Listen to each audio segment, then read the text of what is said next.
கொழும்பில் சொகுசு அடுக்குமாடி குடியிருப்புகளை வாங்க அழகான வீடுகளை கட்டிக்கொள்ள ராயல்டி இன்ஜினியரிங் வெள்ளவத்தை ஐபிசி ரோட்டில் வெள்ளவத்தை ஃபசஸ் லேனில்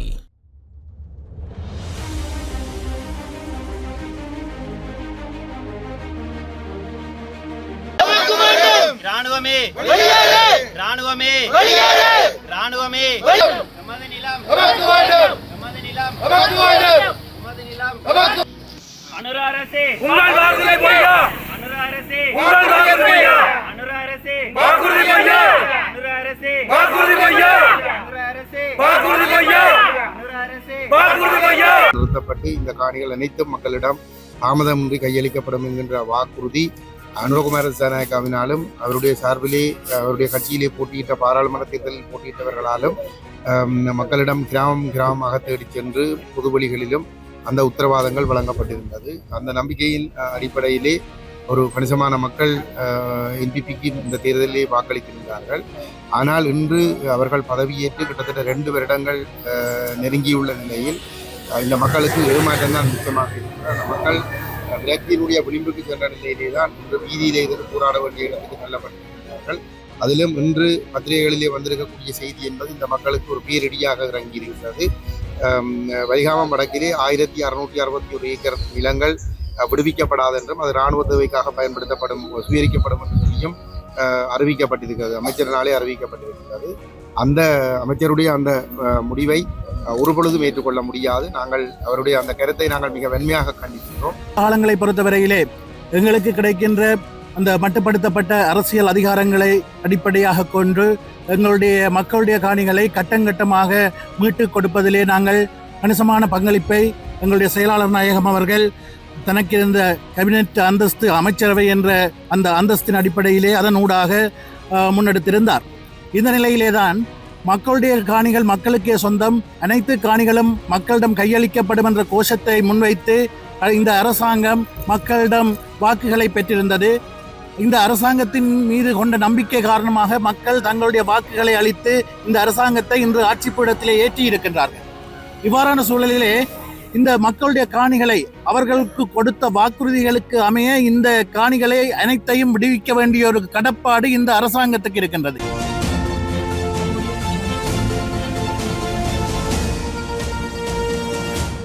உரிமையாளர்களுக்கு இழப்பீடு மீதமுள்ள 774.98 ஏக்கர் நிலமானது விமான நிலையம்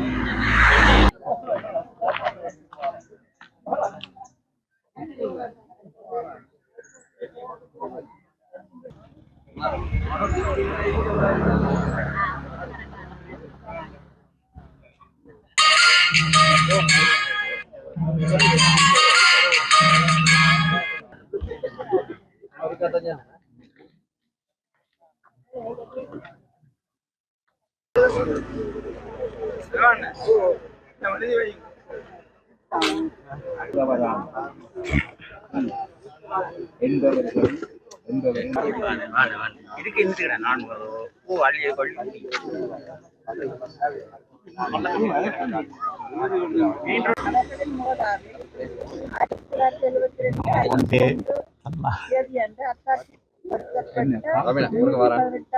நிலம் எமது நிலம் எமது நிலம் ராணுவமே ராணுவமே ராணுவமே எமது நிலம் எமது நிலம் எமது நிலம் அனுர அரசே உங்கள் வாக்குறுதி பொய்யா அனுர அரசே உங்கள் வாக்குறுதி பொய்யா அனுர அரசே வாக்குறுதி பொய்யா அனுர அரசே வாக்குறுதி பொய்யா அனுர அரசே வாக்குறுதி பொய்யா அனுர அரசே வாக்குறுதி பொய்யா.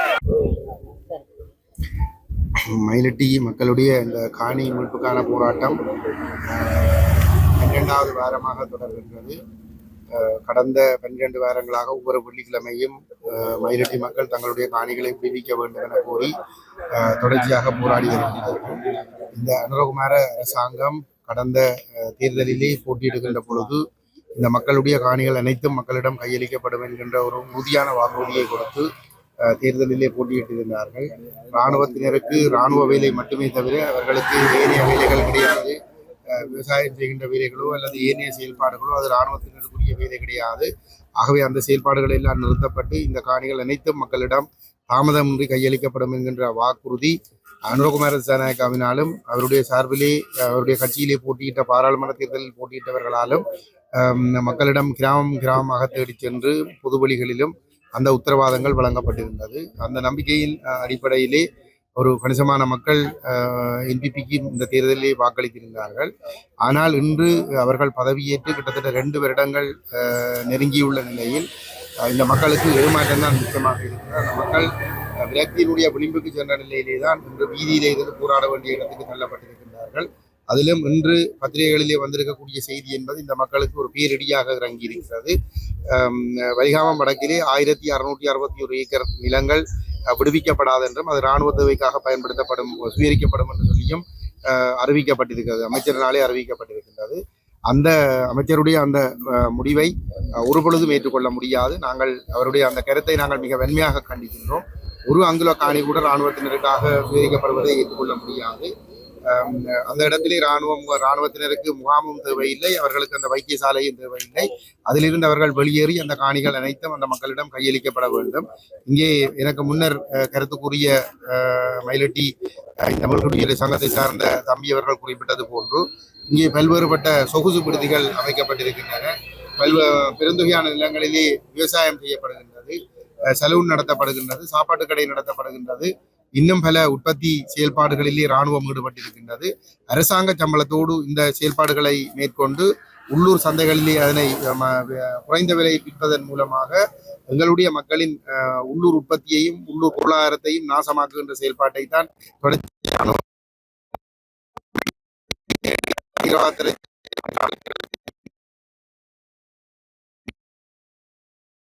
கொள்ளையடித்தார்கள் உள்ளிட்ட பல்வேறுபட்ட அவர்களுடைய பொருளாதாரத்தையும் அளித்தார்கள். இப்பொழுது ஒரு புது வடிவத்திலே இந்த ஆக்கிரமிப்பு நடவடிக்கைகளை தொடர்ந்து கொண்டிருக்கிறார்கள். ஆகவே இந்த செயல்பாடுகளை உடனடியாக நிறுத்தி இந்த பகுதிகளில் இருந்து இராணுவத்தினர் வெளியேறி இந்த காணிகள் அனைத்தும் இந்த மக்களிடம் கையளிக்கப்பட வேண்டும்.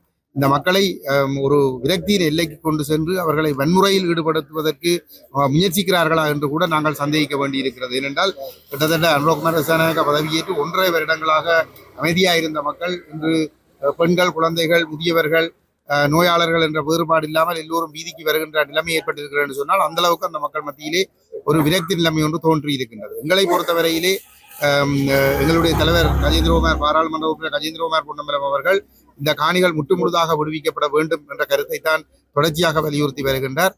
அனுர அரசாங்கம் ஒரு புறத்திலே சர்வதேச நாணய நிதியத்திற்கு வாக்குறுதி அளித்திருக்கிறது. இராணுவத்தினருடைய தொகையை தாங்கள் அரைவாசியாக நாங்கள் குறைப்போம் என்று சொல்லியிருக்கிறார்கள். அப்படி என்று சொன்னால் ஏற்கனவே இலங்கையில் இருக்கக்கூடிய படைகளிலே 4 3 பங்கு படைகள் வடகிழக்கிலே நிலைநிறுத்தப்பட்டிருக்கின்றன. 20 டிவிஷன் படைகளிலே 16 டிவிஷன் படைகள் வடக்கு கிழக்கிலே நிறுத்தப்பட்டிருக்கின்றன. இதிலே 12 டிவிஷன்கள் வடக்கிலே நிறுத்தப்பட்டிருக்கின்றன. அப்ப இராணுவ குறைப்பு செய்வதாக இருந்தால் இந்த படைகள் நிச்சயமாக வெளியேற்றப்பட வேண்டும். இந்த வெளியேற்றப்பட்டு இந்த மக்களுடைய காணிகள் இந்த மக்களிடம் கையளிக்கப்பட வேண்டும். சர்வதேச சமூகத்திடமிருந்து நிதியுதவிகளை பெற்று தென்னிலங்கையில் இருக்கக்கூடிய இராணுவத்தினரை குறைத்து இதை வடக்கு கிழக்கை இராணுவத்தினருடைய முகாமாக தமிழர்களுடைய ஒரு சாபக்கேடான ஒரு பிரதேசமாக வைத்துக் கொள்வதற்கு அனுமதிக்கின்ற முயற்சிகளுக்கு ஒருபொழுதும் நாங்கள் ஒத்துழைப்பு வழங்க முடியாது. சிங்கள பிரதேசங்களிலே இவ்வளவு பெருந்தொகையான லட்சக்கணக்கிலே மக்களை வெளியேற்றிவிட்டு இவ்வளவு வளம் மிக்க இந்த நிலப்பிரதேசங்களை இராணுவத்திற்கோ அல்லது அரசு தேவைக்கோ சுவீகரிக்க போகிறோம் என்று சொல்லிச்சினால் சிங்கள மக்கள் அதனை ஏற்றுக்கொள்வார்களா அல்ல சிங்கள தலைவர்கள் அவ்வாறான ஒரு முடிவை எடுப்பார்களா? தமிழர்கள் என்று சொல்லிச்சினால் கேட்பதற்கு யாரும் இல்லை என்ற அடிப்படையிலே என்ற ஒரு திமிரிலே இவர்கள் இவ்வாறு நடந்து கொள்கிறார்களா என்கின்ற ஒரு கேள்வி இருக்கிறது. இந்த செயல்பாடுகளுக்கு என்பிபியினுடைய பாராளுமன்ற உறுப்பினர்கள் துணை போகக்கூடாது. அரசாங்கம் இந்த முடிவை நடைமுறைப்படுத்த முற்பட்டால், அந்த 1600 ஏக்கர் காணிகளை சுவீகரிப்பது என்ற முடிவெடுக்க முற்பட்டால் இந்த என்பிபியினுடைய பாராளுமன்ற உறுப்பினர்கள் அதனை எதிர்த்து பதவி விலக வேண்டும். வடக்கு கிழக்கிலே இன்று 8 பாராளுமன்ற உறுப்பினர்கள் என்பிபி அரசாங்கத்திலே இருக்கிறார்கள் என்கின்ற துணிச்சலிலே தங்களுக்கு மக்களையான இருக்கிறது என்கின்ற ஒரு பொய்யான கருத்தை சொல்லிக்கொண்டு தாங்கள் நினைக்கின்ற காரியங்களை இந்த சந்தர்ப்பத்தை பயன்படுத்தி செய்து வடக்கு கிழக்கை சிங்களமயமாக்குகின்ற செயல்பாடுகளை, குறிப்பாக யாழ்ப்பாணம் மாவட்டத்தில் ஒரு மிகப்பெரிய பலமான பிரதேசத்தை சிங்கள இராணுவ ஆக்கிரமிப்புக்கு சொந்தமானதாக மாற்றுவதற்கு அவர்கள் எடுக்கின்ற முயற்சிகளை ஒருபொழுதும் ஏற்றுக்கொள்ள முடியாது. எங்களுடைய மக்களின் காணிகள் இங்கே இந்த இராணுவ பங்களா என்பது இங்கே தம்பி குறிப்பிட்டது போன்று அனுரகுமார திசாநாயக்க இங்கு வடக்கிலே அவருடைய பொழுதுபோக்கிற்காக அவருடைய சுகபோகத்திற்காக வந்திருந்து தங்கியிருந்து சுகபோகம் அனுபவித்து சென்ற ஒரு இடமாகத்தான் இந்த விடுதி அமைந்திருக்கிறது. இங்கே பெரும்பாலான மக்களுக்கு சொந்தமான காணி. அந்த மக்கள் தெருவிலே கண்ணீர் வடித்துக் கொண்டிருக்கிறார்கள். சொகுசு பங்களாக்களை அமைத்து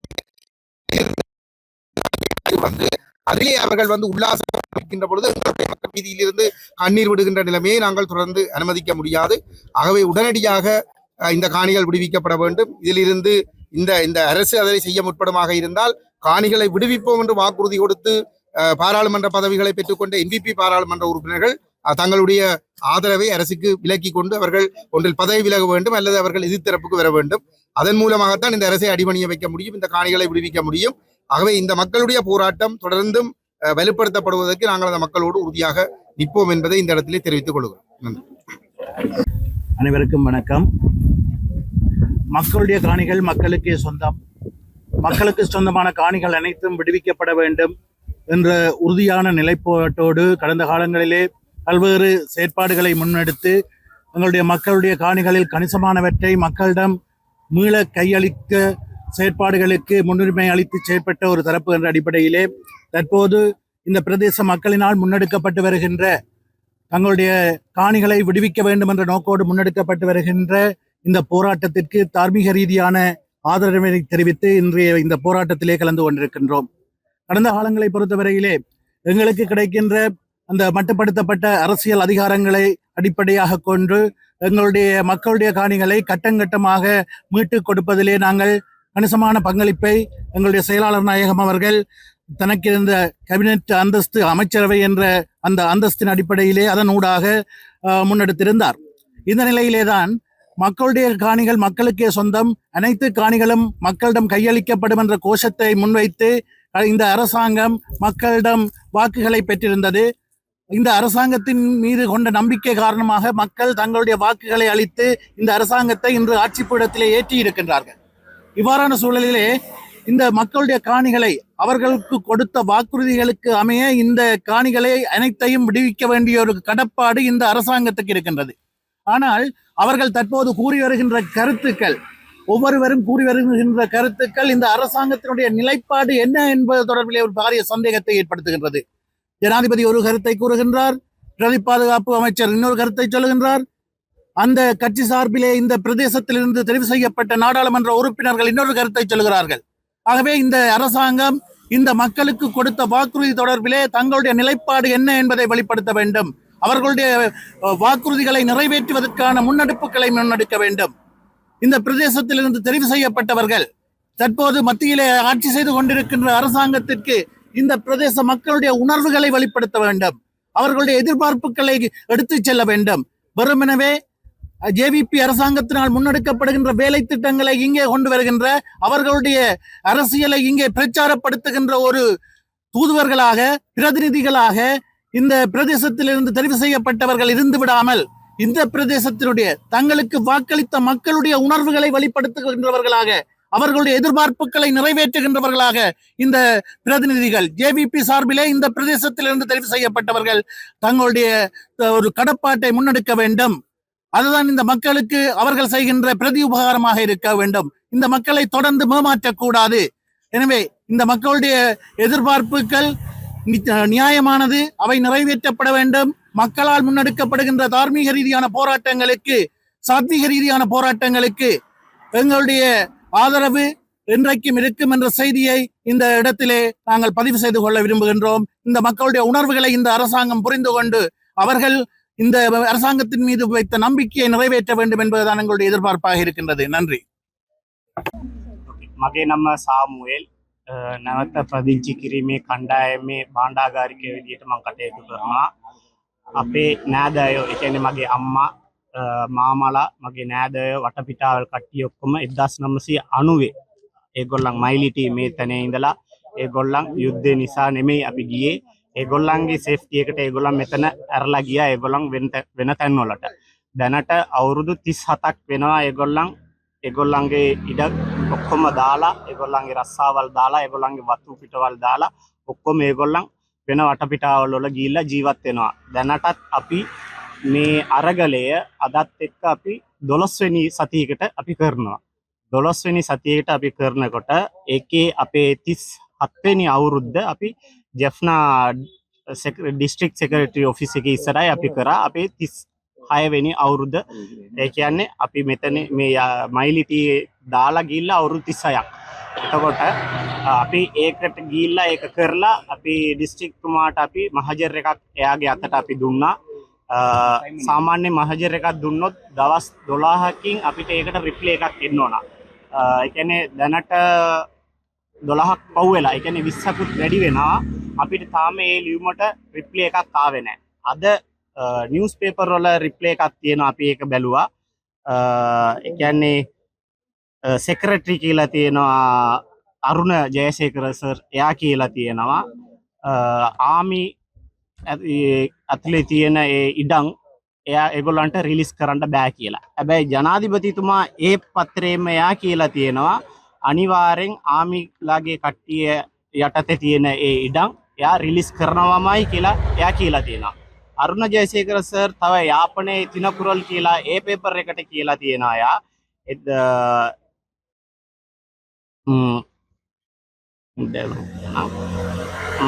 අක්කර 1601ක් ඒක ඇවිල්ලා ආමි කට්ටියට ඉඩම් ටික ඕන කියලා.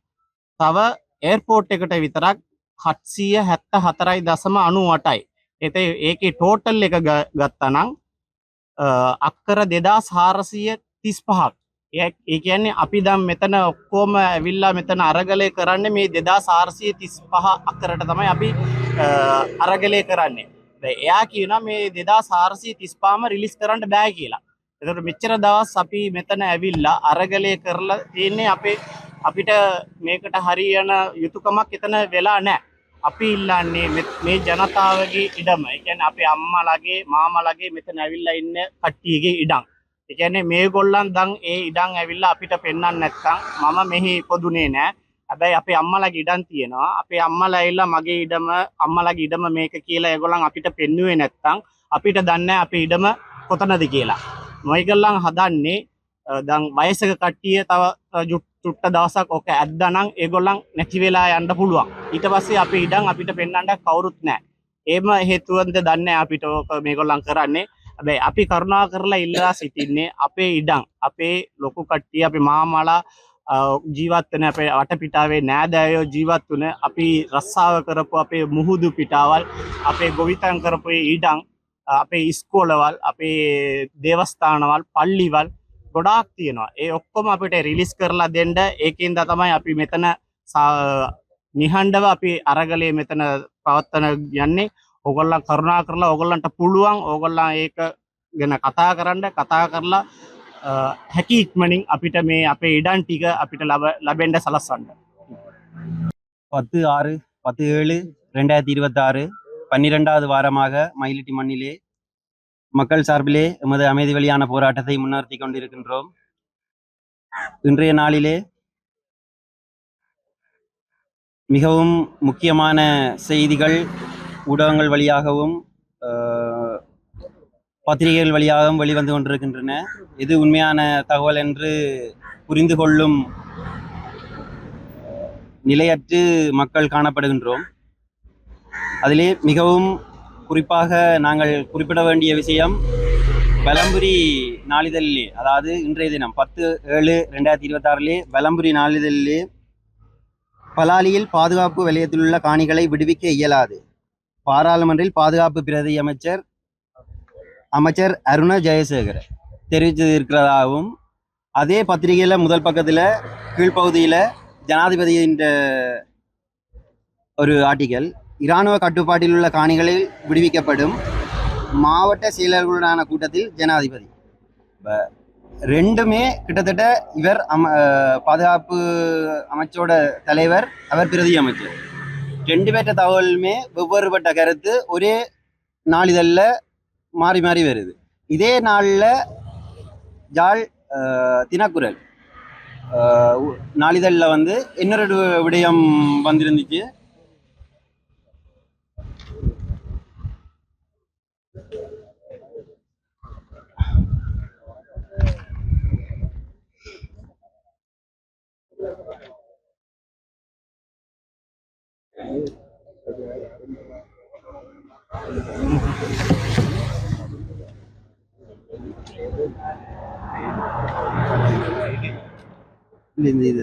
தினக்குரல்ல 10/7/2026 ஒரு ஆர்டிக்கல் ஒன்று வெளியிடப்பட்டிருக்கு. வலிவடக்கில் 1661 ஏக்கர் மக்கள் காணிகள் இராணுவ தேவைக்கு. அதுலேயும் மிகுதி உள்ள 774.98 ஏக்கர் விமான நிலையத்துக்காகவும் எங்கட கணக்கின்படி, அதாவது மக்களுக்கு தெரிஞ்ச தரவின்படி தெல்லிப்பள டிஎஸ் ஆஃபீஸால ஆர்டிஏ போட்ட போது எங்களுக்கு தந்த தகவல் இன்னும் மொத்தமாக விடுவிக்கப்படாத பகுதிகள்னு சொல்லி 2117 ஏக்கர் காணின்ற அளவைத்தான் எங்களுக்கு தந்திருந்தது. இதே 15ஆம் தேதி கச்சேரிக்கு முன்னால நாங்க கவனிப்பை மேற்கொண்டு ஜனாதிபதிக்கு மாவட்ட அதிபர் ஊடாக மகஜரை கையளிக்கும் போது மாவட்ட அரசு அதிபரிடம் கேட்டபோது அவர் 2500 ஏக்கர் கிட்ட சொன்னவர். அப்ப இந்த 2 பிரதேச செயலகத்துக்கும் மாவட்ட செயலகத்துக்கும் இடையிலேயே 300 சொச்ச ஏக்கர் கிட்ட காணாம போயிட்டு.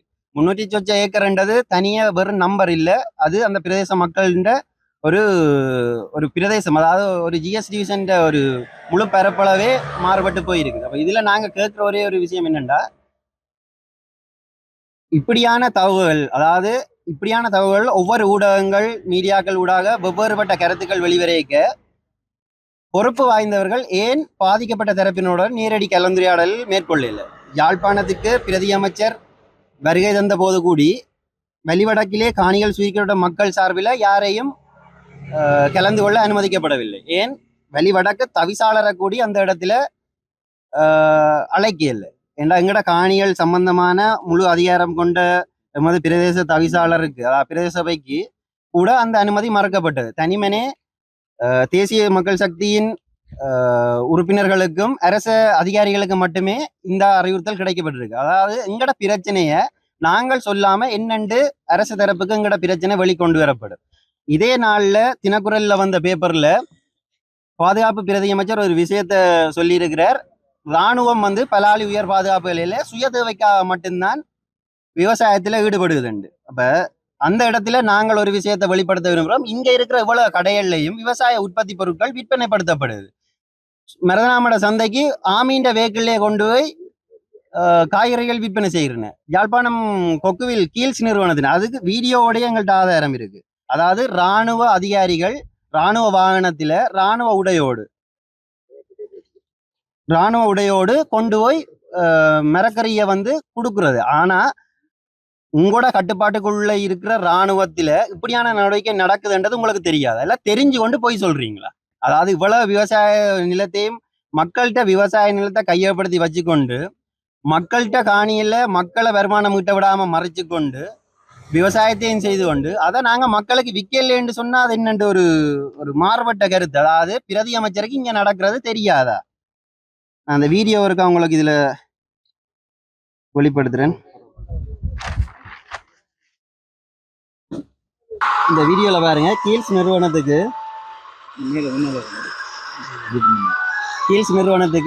ஆமீண்ட வெஹிக்கிள், இதுல ஆமீண்ட வாகன நம்பர், ஆமிக்கு வாகனத்துக்கு மேல ஓட்டுற ஆமி என்ற அந்த போட்டோட பின்னால காய்கறி இறக்கி கொண்டு ஆமி யூனிஃபார்த்தோட. இதுக்கு மேல என்ன ஆவணம் உங்களுக்கு தேவை? இல்லைன்றா ஒரு சான்று வேணும்.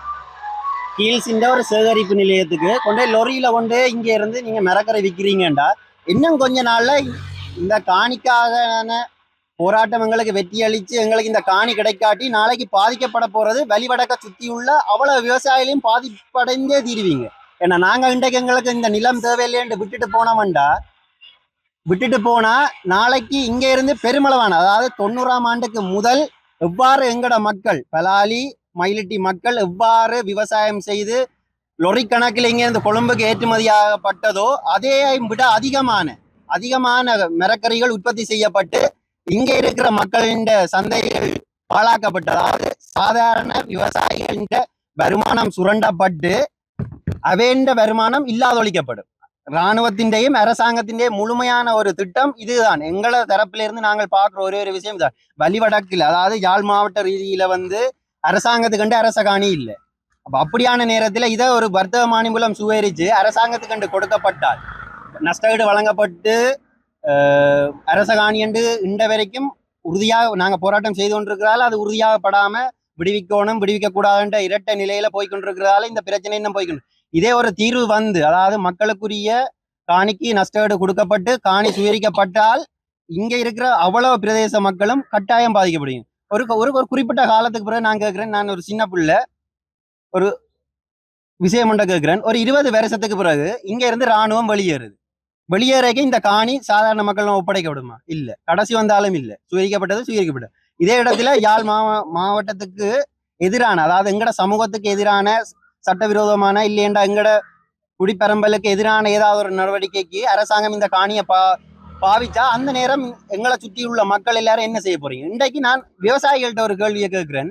நாங்கள் காணிக்காக போராடி கொண்டிருக்கோம், எங்கட நிலத்துக்காக போராடுறோம். ஆனா நாங்கள் இன்றைக்கு எங்கட இந்த போராட்டத்தை கைவிட்டா நாளைக்கு இங்க இருந்து வர்ற உற்பத்தி பொருட்கள்ல இருந்து வேறு உற்பத்தி, அதாவது விளக்குமாறுல இருந்து தும்புத்தடியில இருந்து எவ்வளவு பொருட்கள் உற்பத்தி செய்யறாங்க. பாரிய அளவிலான உற்பத்தியாளர்கள் இங்க போட்டு அதை எங்கட பிரதேசத்துல விற்பனைப்படுத்தேக்க நீங்கள் என்ன செய்ய போறீங்க? எங்களை சுற்றி உள்ள விவசாயிகளும் சாதாரண உற்பத்தியாளர்களும் என்ன செய்ய போறீங்க? எங்கட கேள்வி அதுதான். ஏண்டா இங்க இருக்கிற அவையில் அரச சம்பளத்துக்குள்ள வேலை செய்கிறேன். அவைகளுக்கு ஒரு நாளைக்கு 50 ரூபாய்க்கு பொருள் வித்தாலும் அவைகளுக்கு மாச சம்பளம் பெறப்போகுது. ஆனா சாதாரண மக்களுக்கு எங்களுக்கு அப்படி இல்லையே. நாங்கள் உழைக்கணும், எங்களை அதுக்குள்ள நாங்க கரண்ட் காசு கட்டணும், வீட்டு வாடகை கட்டணும், லோன் கட்டணும், எங்கட சீவியத்தை பார்க்கணும், பிள்ளைகள படிப்பை பார்க்கணும், சௌரங்கள்ட மருத்துவ உதவிகளை பார்க்கணும். எவ்வளவு விஷயத்தை பாடுபட்டு நாங்க செய்து கொண்டு இருக்க. அரசாங்கம் பெருமளவிலான உற்பத்தியை இங்க மேற்கொண்டு அதை இங்க சந்தைப்படுத்த வெளிக்கிட்டா என்ன செய்வீங்கள்? அதாவது நான் இதை ஒரு எச்சரிக்கையா எங்களை சுற்றி உள்ள அவ்வளவு பிரதேசத்துக்கும் இதை ஒரு எச்சரிக்கையா கொடுக்குறோம். நீங்க எங்கட பிரதேசத்தை ராணுவத்துக்கு கொடுத்து உங்களோட களத்துல கைத்த மாட்டி அவைகள்கிட்ட கொடுக்கறதுக்கு சரியான ஒரு செயல். ஏனென்றா குறிப்பிட்ட ஒரு காலத்துக்கு இல்ல இங்க விவசாய உற்பத்தி மேலும் பெருகும். ஏண்டா இப்ப அவைகளுக்கு சண்டையும் இல்லை, வேற ஒரு அலுவலும் இல்லை. எல்லா ராணுவ கேம்புக்கு முன்னால ரொட்டி கடையும் தேத்தனி கடையும் சலூனும் தையல் கடையும் தான் போட்டு வச்சிருக்கீங்க. அப்ப இன்னும் குறுகிய காலத்துல முழு பிரதேச மக்களும் பாதிக்கப்பட போறீங்க. அதோட இன்னொரு விஷயம், மாவட்ட அரசு அதிபர் ஒரு கேள்வி உண்டு. நாங்கள் கடந்த மாதம் 15ஆம் தேதி மக்கள் இடம்பெயர்ந்து 36 வருடம் என்று சொல்லி ஒரு கவனஈர்ப்பை மேற்கொண்டு மாவட்ட அரசு அதிபருடாக ஜனாதிபதிக்கு ஒரு மகையற கையளித்தினாங்க. இன்றைக்கு நாள் கணக்குக்கு பார்த்தா 25 நாள் ஆயிட்டு. அதுலேயும் அரச அலுவலக நாள் என்று பார்த்தா 15 நாட்களுக்கு மேலாவே வந்துட்டு. அப்ப ஒரு எழுத்து மூலமான கடிதம் அனுப்பப்பட்டா சம்பந்தப்பட்டவர்களுக்கு எழுத்து மூலமான பதில் பெற வேண்டும். இந்த வரைக்கும் எங்களுக்கு அது சம்பந்தமான ஒரு பதிலும் இல்லை. ஏன் உங்களால வழங்க முடியல? ஒவ்வொரு அரசாங்க அதிகாரிகளும் சொல்றது முறைப்பாடு செய்யப்பட்டால் அதுக்குரிய பதில் 14 நாட்களுக்குள்ள கிடைக்கும். இந்த வரைக்கும் எங்களுக்கு கிடைக்கல. என்ன காரணம்? ஒவ்வொருத்தரும் ஆட்சி மாற்றத்தின் போதும் ஒவ்வொருத்தரும் வரும்போதும் எங்கட காணி விடுறதை பற்றி தனிமனே நான் விளக்கமா சொன்னா உங்களோட கையில இருக்கிற ஒரு பிஸ்கெட் பேக்கெட்டுக்கு சம்பந்தம். அதாவது பக்கத்துல நிக்கிற ஒரு நாய்க்குட்டிக்கு நீங்கள் வரும்போது உங்களுக்கு பின்னால வாலாட்டணும்ன்றதுக்காக பிச்சு போடுற காணி துண்டுகளும் ஒரு நாயை வளர்க்குற ஒருவற்ற கையில இருக்க பிஸ்கெட் பைக்கு சமனா தான் இருக்கு. யாராவது ஒரு ஆள் முழுமனான காணி விடுப்ப செய்கிறீங்களா? இல்லாட்டி இந்த பிரதேசத்துல நீங்க காணிய பாதுகாப்பு விலையம் என்று சொல்லி நீங்க பிடிக்கிறீங்களா? நான் ஒரு விஷயம் கேட்கிறேன். இங்க பாதுகாப்பு விலையம் என்று சொல்லி உயர் பாதுகாப்பு, அதாவது தேசிய பாதுகாப்புக்கு தேவையான என்ன செய்யறீங்க? விவசாயம் செய்யறீங்க, டூரிஸ்ட் ஹோட்டல் நடத்துறீங்க, ரொட்டி கடை நடத்துறீங்க, சலூன் நடத்துறீங்க, வெல்ஃபேர் ஷாப் வச்சிருக்கீங்க. அதெல்லாம் தேசிய பாதுகாப்புக்கு என்னென்று சம்பந்தப்படும்? அது சாதாரண மக்கள் செய்ய வேண்டியது. நாங்க இந்த கமாண்ட பங்களா 150 குடும்பத்தின் காணி உரிமையாளர்களை இன்றைக்கு மகதியாக்கி, இதுல இருக்கிற அவ்வளவு பேரும் இந்த காணிக்கு உரியாக்க இவ்வளவு பேரையே மகதியாக்கி நீங்கள் செய்கிற ஒரு விஷயம், நீங்கள் செய்கிற இந்த விஷயம் என்னென்று தேசிய பாதுகாப்பு மக்களை அகதியாக்கி போட்டு ஒரு உல்லாச விடுதி, அதாவது இராணுவ தளபதின்ற உல்லாச விடுதி, இதுல ஜனாதிபதி கூடி வந்து தங்கிட்டு போயிட்டேன். அவருக்கு உங்களை உண்மையாக்கு நாங்க ஒரு மக்களா இருந்து உங்கள்கிட்ட நான் கேட்கிறேன், ஜனாதிபதிக்கு இது தெரியல. இந்த 150 குடும்பம் இன்றைக்கு அகதியா நிற்கிது. நான் இன்றைய தினத்தில யாழ் விஜயத்தின் போது தங்கி நின்ற இந்த காணி கூடி இவ்வளவு மக்கள்கிட்ட காணி, மக்கள் வலியும் வேதனையிலும் இருக்கிறாங்க. அதுலயே வந்து நானும் தங்கியிருக்கேன். நாங்க எதிர்பார்த்துனாங்க என்னென்னா ஜனாதிபதி வந்திருக்கார், அது எங்கட காணிலேயே தங்குறார், சில வேளை போகும்போது எங்கள்கிட்ட கையளிச்சுட்டு போவார்ன்ற ஒரு நம்பிக்கையோட இருந்தாங்க. இல்ல, இந்த வரைக்கும் இல்லை. பலாலி சந்தியில இருக்கிற கடையை பாருங்க, பப்ளிக்கு காணி திறந்து விட்டுருக்கீங்க, தனியாற்ற காணி, அதுல ஒரு கொஞ்சம் சந்த காணியா இருக்கலாம். பப்ளிக்கு என்னதுக்கா நீங்க காணி திறந்து விட்டுருக்கீங்க? சனம் காணியை கேட்கும் போது பப்ளிக்கு நீங்க திறந்து விடுறது நான் சொல்ல மக்கள்கிட்ட நலனுக்காக இல்லை. அந்த இடத்துக்கு மக்களை வரவழைக்கணும், அதன் மூலமா நாங்க வருமானம் ஈட்டணும், அதுக்கு பக்கத்துல டூரிஸ்ட் ஹோட்டல் நடத்தணும், ரொட்டி கடை வச்சு அதால உழைக்கணும். வேற தனிமனே ராணுவம் எமது பிரதேசத்துல வருமானத்தை ஈட்ட மட்டும்தான் நடவடிக்கை செய்து கொண்டு.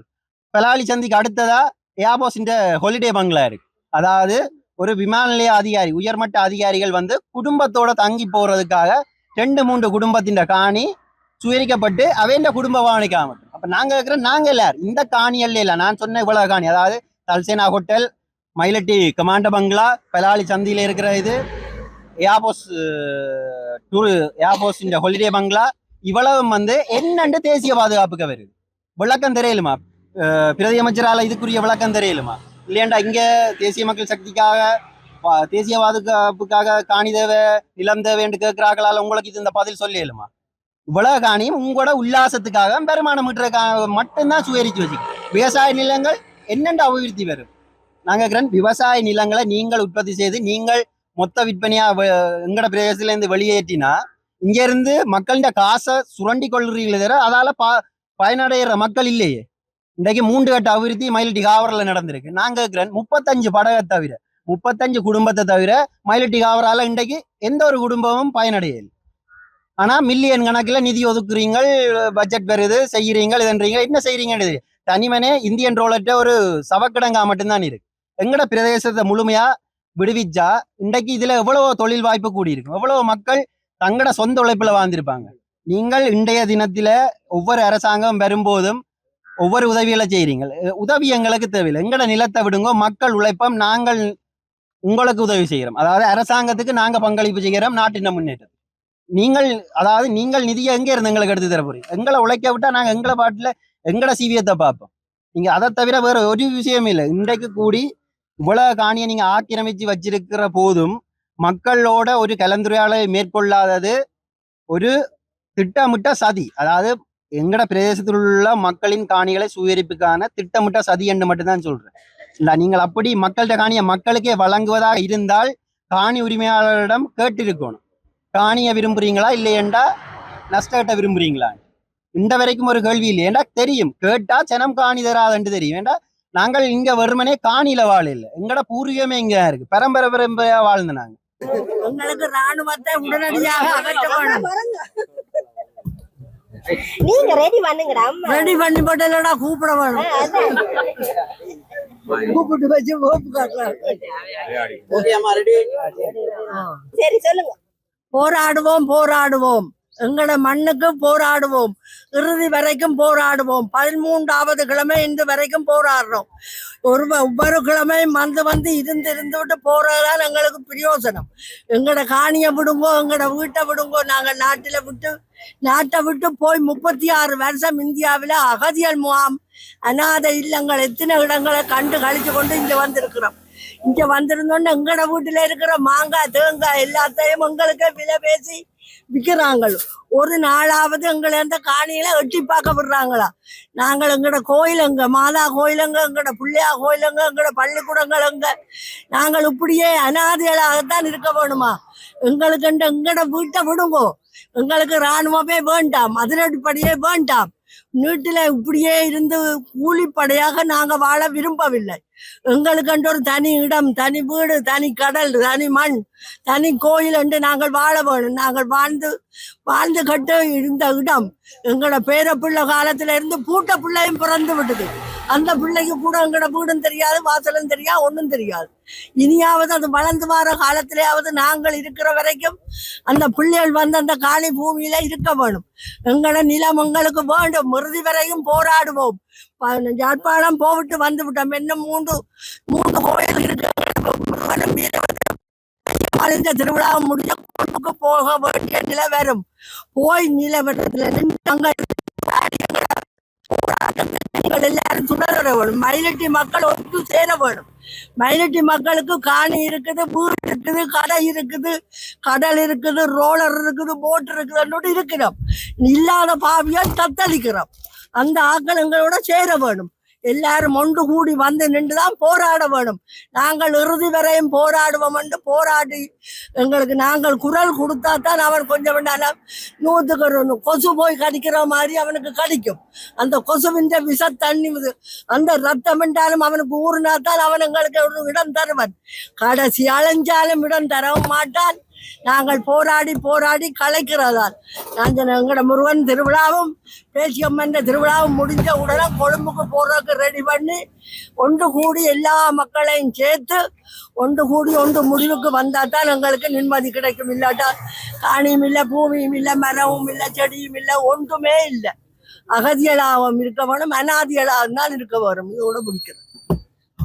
கடந்த 12 மாத காலமாக எங்களோட போராட்டம் தொடர்ந்த வண்ணம் தான் இருக்கிறது. ஆனால் எந்த விதமான செய்தியோ முன்னேற்றமான செய்தியோ இதுவரையில காதுகளுக்கு எட்டியதில்லை. நாங்கள் 36 ஆண்டுகளாக காத்து இலவு காத்த கிளிகள் போல ஆனோம். கடைசியா அனுர அரசை நம்பினோம், அவர் விடுவார், அந்த எங்கட காணிகள் எல்லாம் கிடைக்கும் மிகுந்த நம்பிக்கையோடு காத்திருந்தோம். அதுவும் காணல் நீர் போல் ஆயிடுச்சு. கடந்த 15ஆம் தேதி கச்சேரிக்கு முன்னாலே பெரியதொரு போராட்டம் நடத்தினோம். அப்போது சரி இதுக்காவது கொஞ்சம் பதில் வரும் என்று மிகுந்த ஆவலோடு எமது மக்கள் காத்திருந்தோம். ஒரு சிறு துளி கூட அதற்கு அசைவு கூட இல்லாமல் போய்விட்டது. அதற்கு என்ன காரணம்? நாங்கள் நம்பி, எங்கட தமிழ் மக்கள் நம்பி எங்கட ஆக்களுக்கு வாக்கு போட்டு பாராளுமன்றத்துக்கு அனுப்பினோம். அவர்கள் இதுவரையில எங்கட போராட்டத்தை பற்றியோ எங்கட பிரச்சனை பற்றியோ காணி விடுது பற்றியோ அங்க பேசியதாக இதுவரையில செய்திகள் இல்லை. உண்மையும் அதுதான். இப்போது நாங்கள் அடிக்கு மேல் அடி அடித்தால் அம்மியின் நகரும் என்று அடிக்கு மேல் நாங்களும் போராட்டத்தை நடத்தி கொண்டு வரோம். அவர்களும் இன்னும் தான் அந்த உணர்வு வரவில்லை. தமிழ் மக்கள் என்ற உணர்வு, அவர்கள் கஷ்டப்படுகிறார்களே, வீடிலிருந்து வாசலிருந்து இந்த அகதிகளாக இருந்து கண்ணீர் வடிக்கிறார் என்ற உணர்வு எங்கட தமிழ் மக்களுக்கு, அந்த பாராளுமன்றத்தில் இருப்பவர்களுக்கு துளி கூட வரவில்லை. இதுதான் உண்மை. அவர்கள் தங்களோட பதவிக்கு, தங்கள் கதிரைகளுக்கு ஆசைப்பட்டு இருக்கிறார்களோ அல்ல தங்களோட பதவியை தக்க வைத்துக் கொள்வதற்காக மௌனமாக இருக்கிறார்களோ தெரியவில்லை. ஆனால் இந்த போராட்டம் சும்மா முடியாது. இவர்கள் பேட்டியை பத்திரிகையை பார்க்கும்போது கொஞ்சம் பிறகு பார்த்தால் இது விட முடியாது. அப்ப அந்த நம்பிக்கையோட இருக்கிற எங்களுக்கு அந்த நம்பிக்கை வரும்பொழுது நாங்களும் எங்களோட போராட்டத்தை கடைசி வரை சாகிறது ஒரு நாளைக்குத்தான். கடைசியில நாங்க இந்த வேலிகளை பிச்சு, நான் அன்றைக்கும் சொன்னேன் இன்றைக்கும் சொல்லுவேன், நான் வெட்டி உள்ளுக்கு தான் போயிருப்பேன். நீங்கள் இன்னத்தை தான் இந்த உணர்வு எல்லாருக்கும் வரணும்.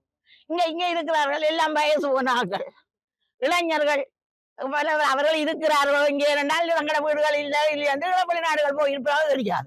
அந்த அரசாங்கம் நினைக்கக்கூடும் இந்த கிளடு கட்டிகளோட இந்த பிரச்சனை முடிஞ்சு போடும், இப்ப வர மாட்டினோம். கடைசி வரையும் எங்களோட இந்த போராட்டம், இந்த விடுவிப்பு முடியத்தான் வேணும். நாங்கள் கிளடுகள் 65 வயது 70 வயதாக்கள் சாகிறது பரவாயில்லை, அந்த முடிவோடு தான் இருக்கிறோம். இது எங்கட உண்ணிலாம் எங்கட சொந்த மண். நீங்கள் அந்நியன் வந்து எங்களுக்கு முன்னால மரக்கறியும் தந்தையும் அது நட்டு கொண்டுட்டு நாங்கள் பார்த்து இலவு காத்த கிளிகள் போல ஏங்கி கொண்டிருக்கிறோம். என்ன